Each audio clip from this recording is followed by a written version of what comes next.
Hi guys, welcome back to my channel my mother's recipe. আজকে রান্নাটির জন্য লাগছে ভেন্ডি, তেল, নুন, হলুদ, পেঁয়াজ রসুন বাটা, লঙ্কা বাটা, কুচনো পেঁয়াজ রসুন। ফার্স্টে কড়াইতে দিয়ে দিচ্ছি তেল, তেলের মধ্যে পেঁয়াজ কুচি এবং পেঁয়াজ কুচিটা ভাজার পর এর মধ্যে দিয়ে দিব কুচনো রসুন,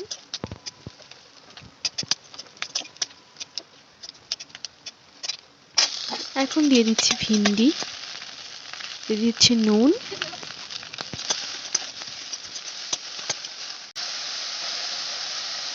দিয়ে দিচ্ছি হলুদ গুঁড়ো।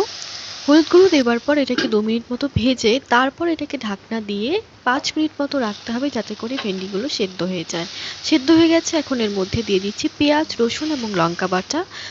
এটাকে আর 2 মিনিট মতো ভেজে এটার মধ্যে দিয়ে দিব হাফ কাপ মতো জল দিয়ে এটাকে 5 মিনিট মতো ফুটিয়ে ভেজে ভালো করে ভাজলে রেডি হয়ে যাবে আমার এই রেসিপিটি।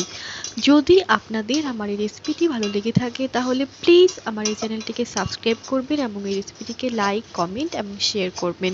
আমার এই ভিডিওটি দেখার জন্য অনেক ধন্যবাদ। কালকে নিয়ে আসছি নতুন আর একটা recipe. Till then, stay kind, stay happy and stay খুব পজিটিভ। Thanks for watching.